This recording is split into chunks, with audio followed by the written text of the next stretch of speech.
we were gonna see some crazy numbers, and we were in the 68s, and it was just ticking, and some were lost,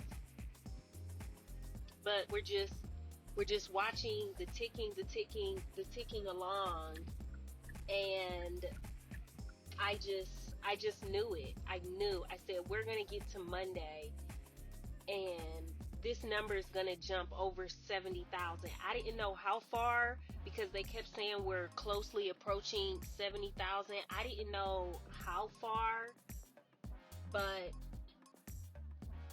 the fact is now we're 75,000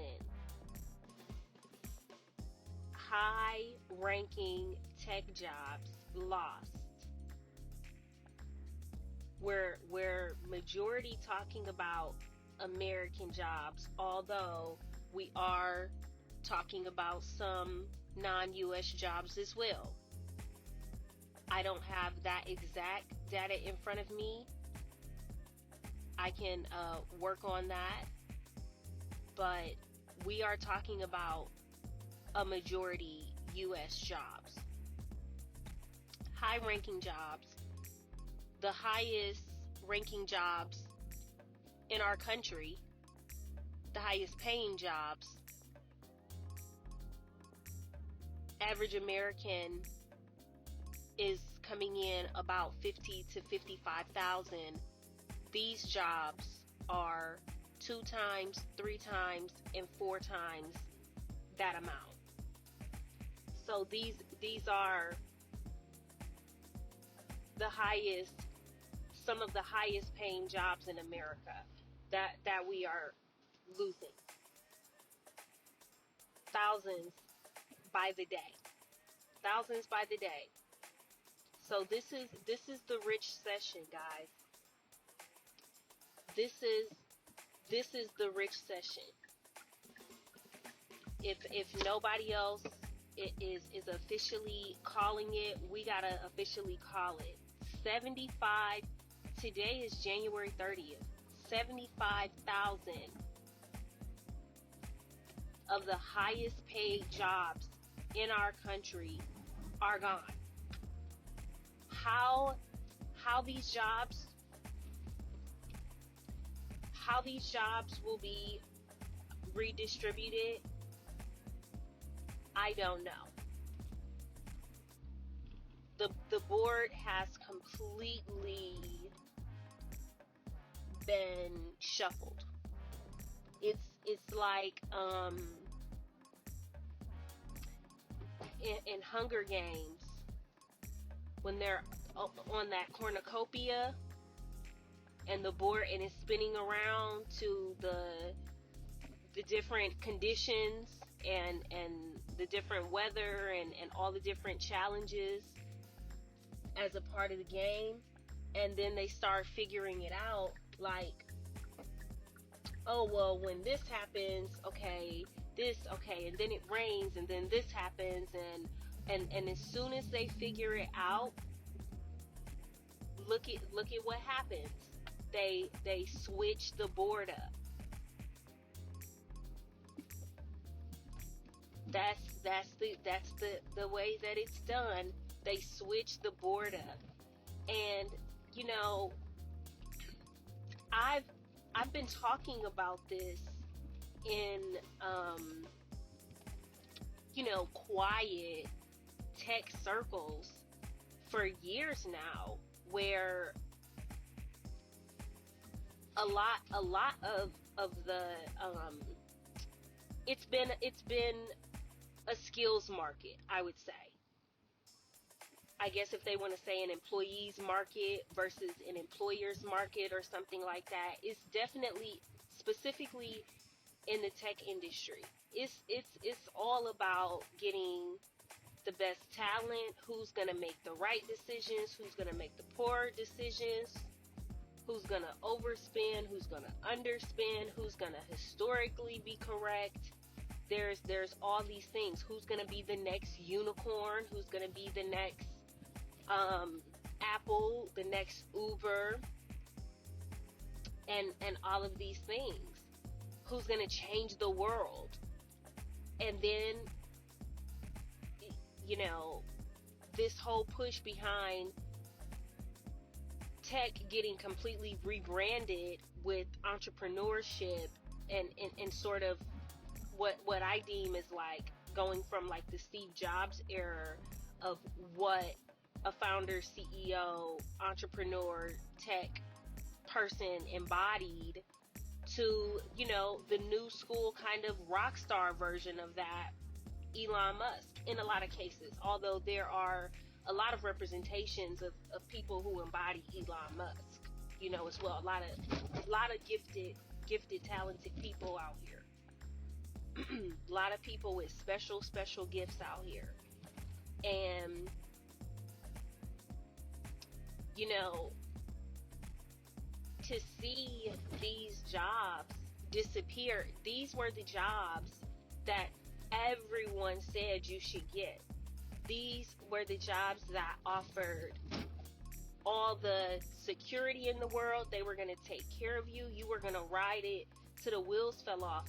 And just for context, a lot of people are still going to ride the wave, but I believe they needed to shake up the table to put the power back in the hands of the investors, the shareholders, and things like that. And for so many years, basically, a lot of these companies even have wars between the employees and things like that. And I mean, alliances go deep, and the money goes deep, and the power goes deep. And as I've referred to it before, I mean, tech is the modern day billionaires boys club. And there's a lot of issues in tech. There's a lot of issues with having more women, having more black people, having more diversity in different categories, and really giving a lot of different people an opportunity to have those high-ranking jobs. But it's been very exclusive in a lot of cases. Now, many people predicted that this was gonna shake up because it had to have an expiration date on it when you're creating AI. And I've been historically correct about this one. AI is the ultimate and last airbender, no, a game changer. Period. Full stop.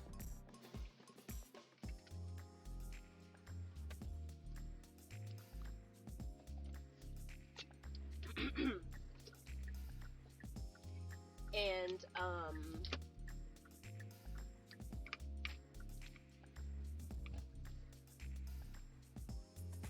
it's like the boy who harnessed the wind.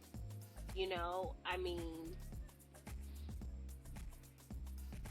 tech is everything. It's what hopes and dreams are made of. It's the coolest industry. It's fire. To me, it's the most creative industry. You get to fuse, you know, creative skills with just like mad technical skills. And as a digital designer, I just love showing off all the things that you can do with free software and a lot of free tools for designers and people getting into digital design and things like that. I care about the industry, but I also am like, hey, this is the shakeup that we needed. It was about time for something like this to happen and shake the table. Because number one, in order to, some of the companies, I do believe that some productivity and some things have flatlined, because that is a result of people getting too comfortable. And even the most high performance people, and people need rest, and people need some sort of, you know, balance, harmony, whatever you want to call it. But, you know, the idea of productivity stalling out, people getting tired, people needing breaks, I mean, these companies know that that's a thing of the past with AI. And they know that it is a bit of a gold rush in Who's gonna get what new, hot, flashy, optimized tech? And there's a lot out there. And who's building it? And who's gonna get to try it? And who's gonna get to test it? And so a lot of this has to do with companies understanding if they want to have the money to compete, they have to start making cuts now. They have to start tightening up the belt, and any cuts that they make now, that will be worked out with all the profits. Because one thing that you notice, all these companies still have every intention on making this a profitable year completely. I don't know if every industry is going to be able to say that, but all these people are still planning on having a very successful, very profitable year. I said that in my first video about this. It's still going to be a good year. It just sucks that you know, number one, this isn't getting all of the coverage that it could get, and a part of it is because people go, you know, these people were paid more than everybody in the country. Why should we cry for these people? And the answer is simple: because of empathy, and because of kindness, and because of the spirit of collaboration. You know, it doesn't feel good getting axed from a job. It doesn't feel good finding out on Monday morning via email. It doesn't feel good, like, up in the air, having somebody fly in and take you to lunch or dinner and tell you, you know, or like the menu taking you off to some, you know, obsessed island to tell you that they quit, or whatever the case. Like, these shifts that we go through, and even for people who have been whistleblowers and people who have had to quit because of ethical reasons, which, you know, happened to me so much. And a lot of my background comes from hospitality and event planning, and that's, you know, along the time I became a crazy branding marketing person, which is why you have branding in pajamas today. But this whole feeling around if you speak out on things that are unethical or things that aren't right, that is somehow seen as something to be attacked. And it's other people can position themselves to say, what this person won't do, I'll gladly do. And, you know, at times you lose your faith. At times you lose your faith because, you know, you want to think that everybody at the job will be like, you know, universally, hey, this isn't right, or we got to do something different, or whatever. And you really want to believe that will be the case until you're the one by yourself trying to figure out how to file for unemployment. And, you know, so many times people who stand up for what's right and people who aren't just kind of going along with the flow have to deal with a lot of the financial whipping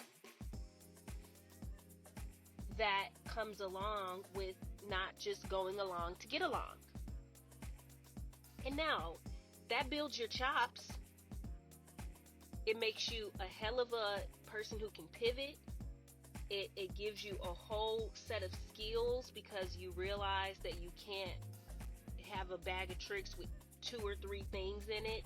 You know, you almost have to have like this endless bag of skills that can be customized and, you know, make things manifest in real time.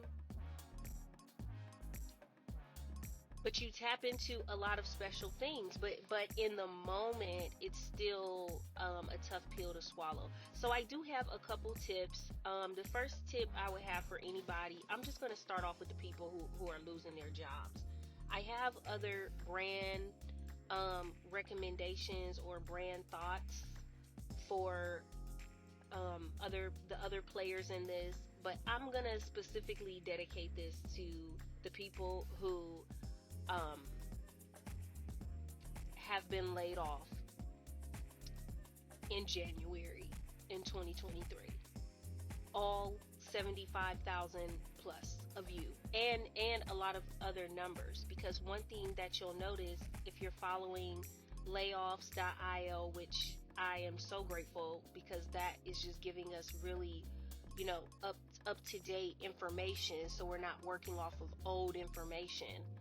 And that's just such a great community over there for recruiters and for learning about some new businesses and things like that. So there's a lot of positive things with that. Last night I was looking through. Oh my God, so many jobs in the Bay. So many jobs in the Bay. I feel like, just looking at some loose numbers, the Bay probably has the highest numbers of layoffs out of all the cities. The headquarters are all in different cities. New York, I know, kept popping up.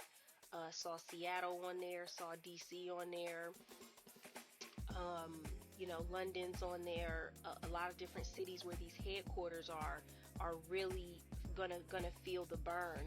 So if you're in one of these cities, you've had a lot of losses, you've had a lot of people, you're going out to drink or something like that, buy somebody a drink.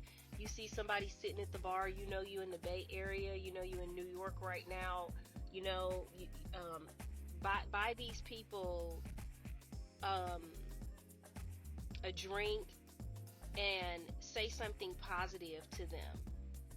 Because regardless of what people have, everybody needs positivity and encouragement, you know. That's so important.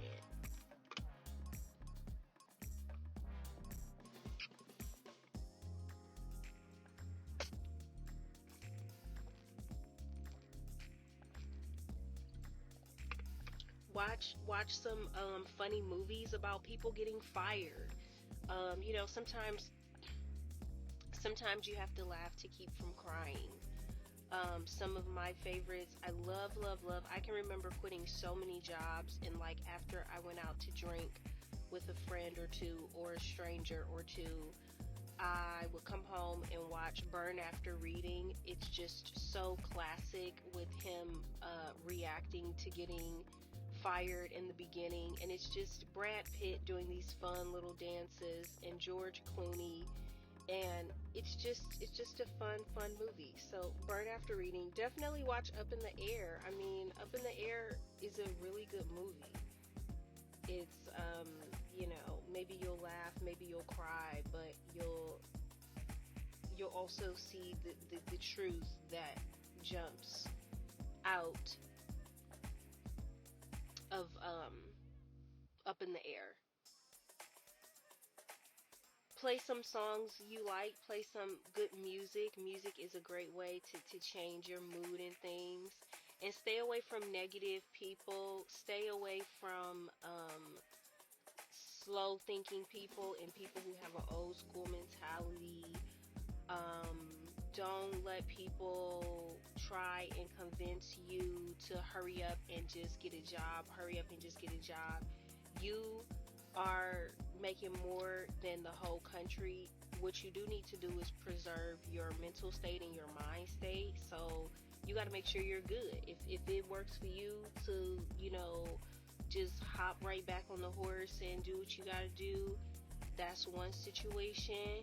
If on the other side of that, you want to take a break, or you want to take some time off, or you want to take maybe one of your last vacations, do some meditation, listen to some Abraham Hicks, some Napoleon Hill, some Earl Nightingale, read you some books, kind of get in your bag, because now is the time to really double down on you. Now is the time to really double down on you.